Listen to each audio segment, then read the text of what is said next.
Hello everyone, steno with Arihant पर आपका स्वागत है। यह डिक्टेशन 100 शब्द प्रति मिनट की गति से आनंद मासिक पत्रिका से होगी। जिसका पीडीएफ प्राप्त करना चाहते हैं तो आप हमारे टेलीग्राम ग्रुप को ज्वाइन कर सकते हैं। डिक्टेशन 5 सेकंड बाद। माननीय सदस्यों, भारत में हिंदी के अलावा बहुत सारी भाषाएं प्रयोग में लाई जाती हैं। ये सभी भाषाएं हमारे लिए आदरणीय हैं। इन सब भाषाओं ने हिंदी के विकास में प्रत्यक्ष और अप्रत्यक्ष रूप में बहुत योगदान दिया है।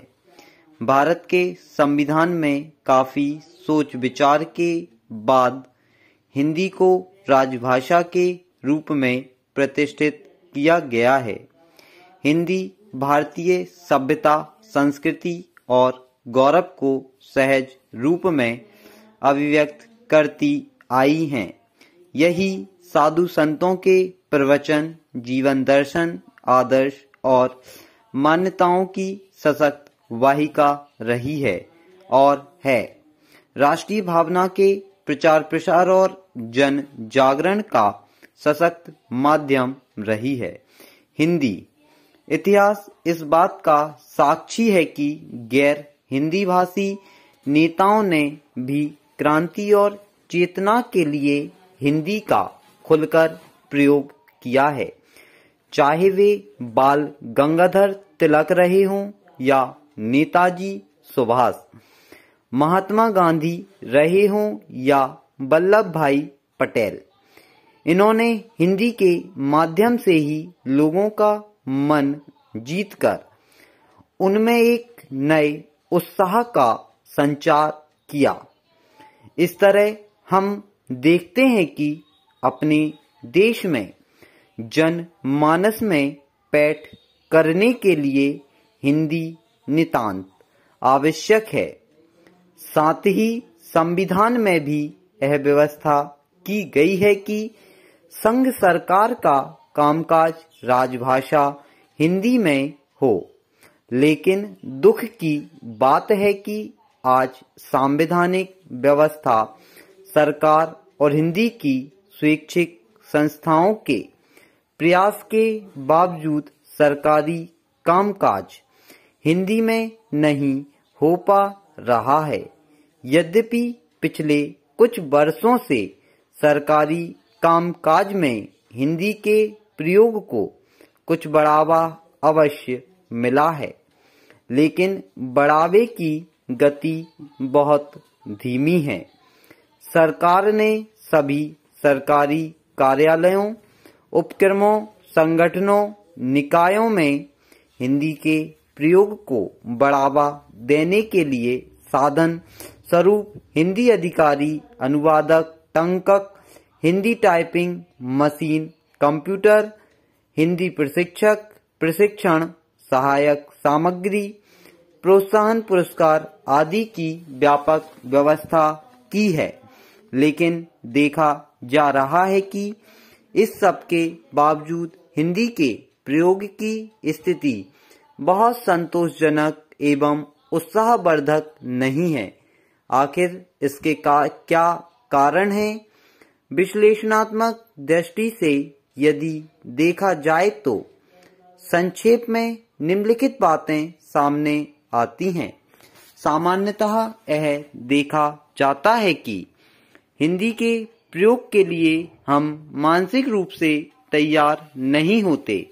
हम आपस में टेलीफोन पर बातें भले ही हिंदी में करें, अपने परिवार में निज जनों से बात भले ही हिंदी में करें, संबंधियों मित्रों को पत्र भले ही हिंदी में लिखें, लेकिन दफ्तर में लिखेंगे अंग्रेजी में ही।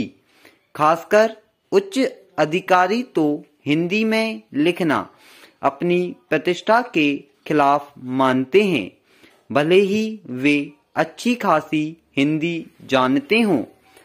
कहीं कहीं इसके अपवाद भी अवश्य हैं, लेकिन अधिकांश उच्च अधिकारी हिंदी को केवल छोटे कर्मचारियों की ही भाषा मानते हैं।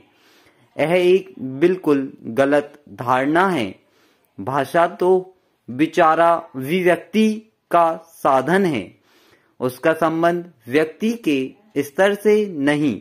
अतः यह नितांत आवश्यक है कि हिंदी को सभी स्तरों पर मन से जोड़ा जाए।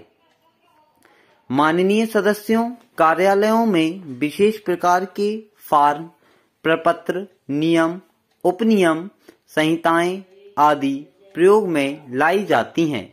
इस प्रकार के साहित्य की एक विशेष प्रकार की भाषा और शैली होती है। इनका अनुवाद कभी कभी भाषा को बोझिल कर देता है, यहाँ तक कि कई बार तो आम प्रयोक्ता के लिए उसे समझ पाना भी कठिन हो जाता है। इस प्रकार की बोझिल अनुवादी हिंदी भी हिंदी के प्रयोग में बाधक सिद्ध हुई है। अतः इस प्रकार का साहित्य कार्यालय की अपेक्षाओं के अनुरूप ही सरल हिंदी में तैयार किया जाना चाहिए और इस प्रकार की कार्य योजनाओं को अधिकारी स्तर पर प्रोत्साहित कर सभी अपेक्षित सुविधाएं मुहैया कराई जानी चाहिए। कार्यालय में जब कोई कर्मचारी या अधिकारी हिंदी में लिखने का शुभारंभ करता है तो बीच बीच में कोई तकनीकी शब्द आ जाता है जिसका हिंदी रूप उसे ज्ञात नहीं होता। तब वह हिम्मत कर शब्दकोश का सहारा लेता है। लेकिन यह आवश्यक नहीं है कि शब्दकोश में वह हिंदी रूप में मिल जाए जो संदर्भ में अपेक्षित है। बस इतनी सी कठिनाई आने पर वह हिंदी में लिखने का विचार बदलकर अपनी लेखनी को अंग्रेजी में ही क्रियाशील कर देता है। इसके लिए तकनीकी शब्दों को हिंदी में उनके अंग्रेजी रूप में लिखा जा सकता है, इसमें कोई आपत्ति नहीं है। साथ ही उस संगठन में उसके विभिन्न विभागों अनुभागों में आमतौर पर प्रयोग होने वाले तकनीकी शब्दों का संग्रह कर उनके सार्थक हिंदी का रूप निर्धारित किए जाएं। इस प्रकार के शब्द संग्रह को विभागीय शब्दावली का प्रमाणिक रूप दिया जाए।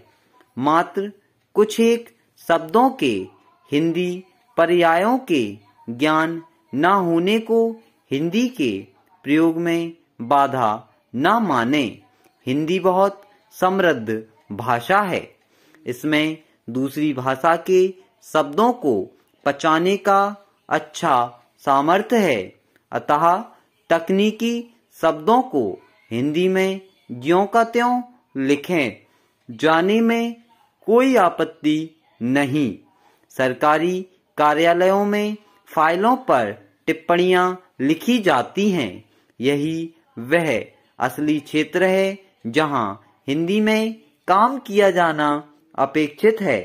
फाइलों पर टिप्पणियां कर्मचारी और अधिकारी दोनों ही स्तर पर लिखी जाती हैं। कर्मचारी स्तर पर कुछ बड़ी और अधिकारी स्तर पर छोटी टिप्पणियां लिखी जाती हैं।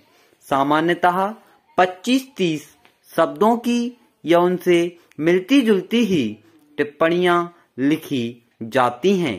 सामान्यतः अंग्रेजी में ही लिखी जाती हैं क्योंकि इनके नमूने फाइल में अंग्रेजी में आसानी से मिल जाते हैं और उन्हें पीछे से देखकर लिखने में आसानी रहती है। इन सब टिप्पणियों के हिंदी रूप अब खूब मिलते हैं। एक बार यदि इन रूपों को अच्छी तरह समझ लिया जाए तो इस प्रकार की टिप्पणियां बड़ी आसानी से हिंदी में लिखी जा सकती हैं। अधिकारी स्तर पर तो यह काम और भी आसान है। उन्हें तो केवल एक दो शब्दों या वाक्यों की टिप्पणियां ही प्रायः लिखनी होती है, जैसे चर्चा करें आदि। स्टॉप। यदि आपको डिक्टेशन पसंद आती है तो वीडियो को लाइक करें, चैनल को सब्सक्राइब करें और वीडियो को ज़्यादा से ज़्यादा शेयर करें। Thank you.